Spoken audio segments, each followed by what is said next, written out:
हाय, long time no see right. क्या बताऊँ यार, बहुत बहुत परेशान हूँ मैं आजकल। And finally I decided let's show up, let's share this and make people aware that these are certain problems जो उनकी लाइफ में हो सकती है, even if they are imagining a starry glazy life after I am. Hi everybody, my name is Shivangi Aram. I'm student of IIM Kozhikode and currently I'm residing in Gurgaon working at Hero Fincorp. So शुरू से शुरू करते हैं. Till mid of June everything was fine. I was living happily, सब कुछ ठीक था. But जून के लास्ट तक और जुलाई के इनिशियल स्टेजेस में गुड़गांव में बारिश शुरू हुई. और भैया, गुड़गांव की बारिश is hell of the world. मतलब सड़क नाली सब कुछ फ्लडेड हो जाएगा. आपको पता ही नहीं चलेगा रोड कहाँ है, ड्रेनेज कहाँ है, गड्ढे कहाँ हैं. आपका स्कूटर, कार, बाइक सब डूबा होगा.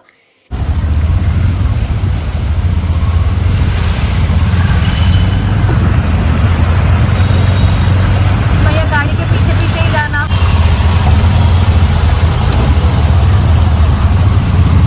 एंड दैट पार्ट तो मैं हैंडल कर सकती थी क्योंकि कभी कभी कम्यूट करने में दिक्कत होगी और बाकी चीज़ें हैं. But then came the main problem, घर में सीलन की. And I am currently living in ground floor और मेरे घर के पूरे एरिया में ऊपर की तरफ सीलन अपीयर होने शुरू हो गए. आई बिलीव ये एक मेजर प्रॉब्लम अभी चाहे ना हो, लेकिन पिछले 1.5 साल में मैंने सीलन को कभी भी सूखते नहीं देखा. सो वो घटेगा नहीं, वो बढ़ेगा. So lesson number 1, whenever you are going to a different state और अ डिफरेंट प्लेस जहाँ पे बारिश बहुत होती है, please check for the drainage in the locality you are living, in the route of office you are going. अगर ये आपके कंट्रोल में है तो बढ़िया, नहीं है तो एटलीस्ट प्लान अ हाउस जिसमें आप इन्वेस्ट करते हो, आप सिक्योरिटी डिपॉजिट देते हो, आप ब्रोकरेज देते हो, आप एक्सपेक्ट करते हो कि आप डिसेंट अमाउंट पे कर रहे हो तो आपको एक अच्छा घर मिले. बट यहाँ ये चीज़ हो ही नहीं रही है. ऐसा नहीं है कि I am paying very less rent.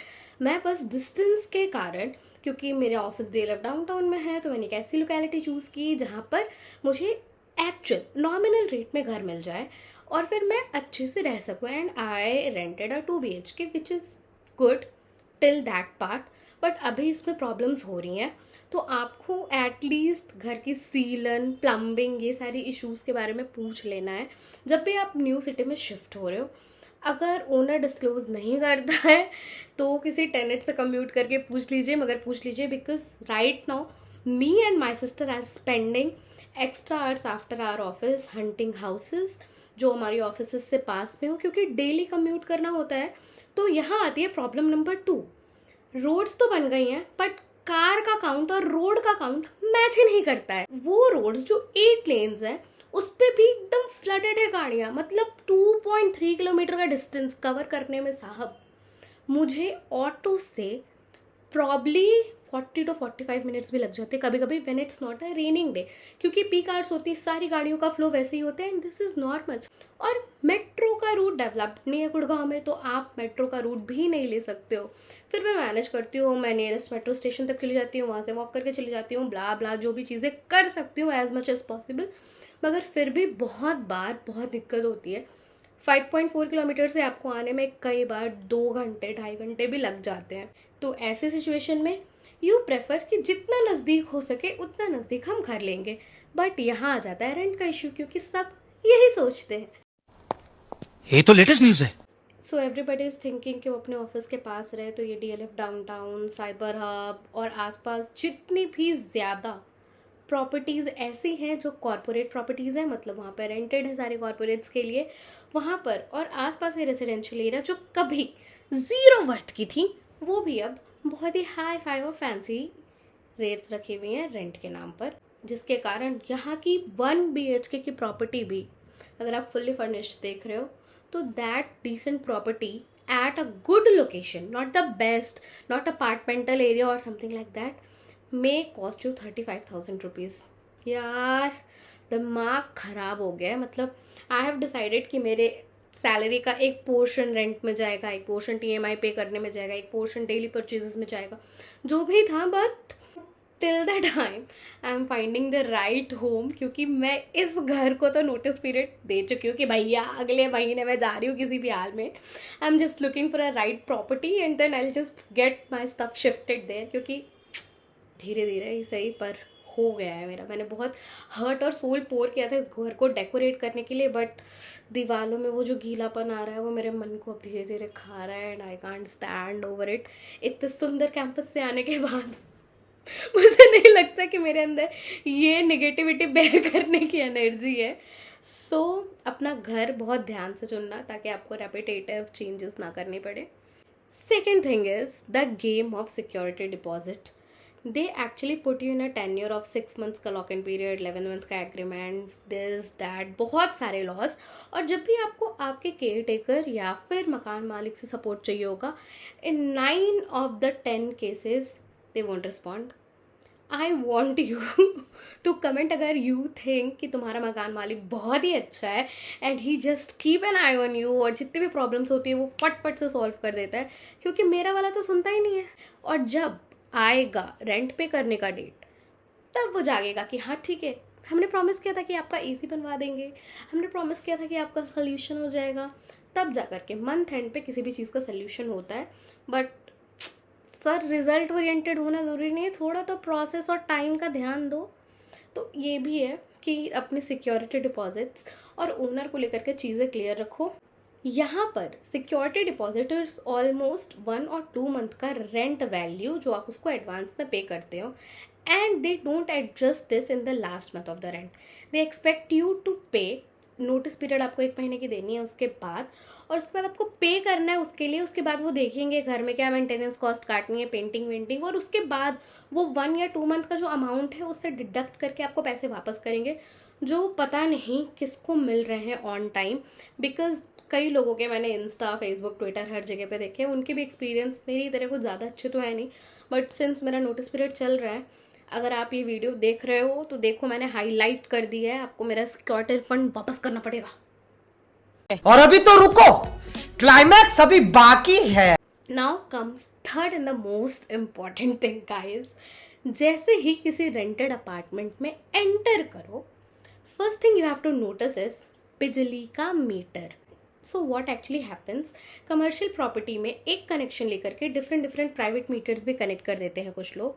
अगर आप स्टैंड अलोन बिल्डिंग रेंट करते हो या बिल्डर्स फ्लोर लेते हो तो, एंड इन दैट कंडीशन कई बार मीटर्स बाइज्ड होते हैं, कई बार मीटर्स में रॉन्ग कनेक्शंस होते हैं, ज़्यादा कनेक्शंस होते हैं, तो आपका बिल ज़्यादा आ सकता है. जो मेरे साथ फर्स्ट मंथ में हुआ था, and then I had to fight a lot to get that resolve. मुझे समझ नहीं आ रहा है, इतना तो मैं लड़ती हुई नहीं हुई यार जितना मुझे गुड़गांव आके लड़ना पड़ रहा है और चीज़ों के लिए स्ट्रगल करना पड़ रहा है. सो हमने बस एक गलती की थी कि हमने डे 0 पे, जिस दिन हम घर के अंदर घुस रहे थे, उस दिन मीटर का पिक्चर नहीं लिया था, एंड देन मंथ एंड पे हमारा बिल आया 1800 यूनिट. यस, जबकि एक एसी है, काफ़ी पुरानी, हम दिन में होते नहीं है, मैं और मेरी बहन दोनों ऑफिस जाते हैं, मुश्किल से 5 से 6 घंटे एसी दिन भर में चलता होगा. उसमें भी देयर आर सम डेज जब हम एसी चलाते ही नहीं थे कि वेदर ठीक है तो चलो छोड़ दिया आज एसी चलाना. फिर भी 1800 यूनिट वो 1 AC and 1 fridge as heavy appliances is hefty, क्योंकि आप ज़्यादा चला भी नहीं रहे हो उसको. और ऐसी कंडीशन में हमें अपना मिस्त्री बुलाना पड़ा अपना इलेक्ट्रीशियन. और जब हमने चेक किया तो पता चला कि बहुत सारी डिफरेंट घर के पार्ट्स के कनेक्शन हमारे मीटर से थे और वो भी काउंट हुआ. सो नेक्स्ट मंथ हमने उनको प्रॉपर जून का जब बिल दिया, मतलब मई में तो ये सब कुछ हो गया, जून के बिल में the total bill came 450 units.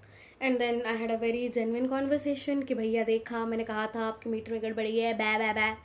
मैं आपको क्लिप्स भी अटैच कर दे रही हूँ ताकि आप भी थोड़ा मसला मसाला ले सको. सारा कुछ घर का बंद है, फिर भी मीटर ऐसे भाग रहा है. देख रहे हो आप, कुछ नहीं चल रहा, कुछ नहीं, ना फ्रिज ना एसी. 0 था, अभी 2 मिनट के अंदर ये उठ गया है 1 यूनिट. एक ये 9 वाट की बल्ब जल रही है बस. So you have to take this lesson. Meter की रीडिंग देखते रहें, कंटिन्यूसली चेक करें हर 15 डेज़ पे कि कितना कंजम्पशन होना चाहिए. और आइडियली देयर आर 1-2 LEDs जो मीटर में लगे होते हैं जो फ्रीक्वेंट ब्लिंक्स करते हैं आपके कंजम्पशन पे। तो अगर आप AC चलाते हो तो उनका ब्लिंक बहुत फास्ट होता है, या कोई भी हेवी अप्लाइंसेस चलाते हो तो अगर आपका बिना AC ऑपरेशन के भी वो ब्लिंक फास्ट हो रहा है तो देयर इज समथिंग फिशी। अच्छा हाँ, बहुत लोगों को ये भी जानना है कि मेरा काम कैसा चल रहा है, how does a day in my life look like. So see I add a few glimpses जिससे आपको थोड़ा सा कॉन्टेक्स्ट बन जाए, क्योंकि यार I am not even able to take a proper snap because of my phone storage. तो इस फ़ोन में जगह बची नहीं है, इसलिए मैंने छोटी छोटी क्लिप्स लिए जिसको मैं ज्वाइन कर देती हूँ ताकि आप थोड़ा सा पोर्शन एंजॉय कर सके। And second reason is I am very very busy in my office. तो मुझे टाइम ही नहीं मिलता कि मैं शूट कर पाऊँ, नाइदर आई फील कि मुझे अपना टाइम उधर डेडिकेट करना चाहिए। So work is great. मुझे प्रोडक्ट मैनेजमेंट करना होता है, मतलब मेरा जो एप्लीकेशन है वो प्रॉपर रन कर रहा है या नहीं, कहाँ कहाँ पे इश्यूज़ आ रही हैं, क्या क्या चेंजेस होनी है, क्या अपडेट्स आनी है, नेक्स्ट फेज़ में क्या रिलीजेस होनी है, डिमांड क्या है, हमें अपने डीलर्स को क्या देना है, ये चीज़ें मैनेज करनी होती है और प्रोडक्शन इश्यूज़ को भी हैंडल करना होता है। Apart from it ad hoc basis पे थोड़े बहुत काम आते रहते हैं जो हम मैनेज करते रहते हैं। That's it. PM की लाइफ ऐसी ही होती है। आपको प्रोडक्ट डेवलप करना है, डिफरेंट टीम्स के साथ अलाइन करना है, UI UX team, tech team, requirement team, और उसके बाद एक अच्छा प्रोडक्ट यूज़र के लिए बना के देना है। You are the product owner. Done. I reach my office before 9:30 AM because 9:30 is the official duty hours, और उसके बाद मैं अपने सीट पर जाती हूँ। But before starting my work we had a quick breakfast news के साथ, and the breakfast is really nice guys. बहुत सारे ऑप्शंस होते हैं हमारे पास, fruit. And once the breakfast is done मैं अपने सीट पे वापस जाके कुछ काम करती हूँ। एंड इट्स नॉर्मल डे, काम, मीटिंग्स ऐसे ही होता है। This is the meeting room where we present and we discuss, और ऐसे कई meeting room. And after doing some work, ये लंच की सीन्स है, एंड मेरा डे मोस्टली रैप अप हो जाता है 6:35-6:40 तक। उसके बाद I took a metro and then a little bit of walk to reach my home, and उसके बाद daily house hold chores guys. उसके अलावा I need your help, I genuinely need your help. किसी के पास अगर गुड़गांव में घर के लीड्स है तो प्लीज़ मुझे दे दो। फिलहाल मुझे इतना ही दुखड़ा रोना था और यही मेरा स्टोरी टाइम था। जस्ट जैसे लाइफ में चेंजेस आएंगी, मैं अभी बहुत हंस के खुल के आपको बता रही हूँ बट ऐसा है नहीं, जैसे जैसे लाइफ में चेंजेस आएंगी मैं आपको अपडेट करती रहूँगी। तब तक के लिए आई एम होपिंग कि आप अच्छे से कैट का प्रिपरेशन कर रहे होंगे, आप अपने ड्रीम स्कूल की प्लानिंग कर रहे होंगे और काफ़ी खुश होंगे।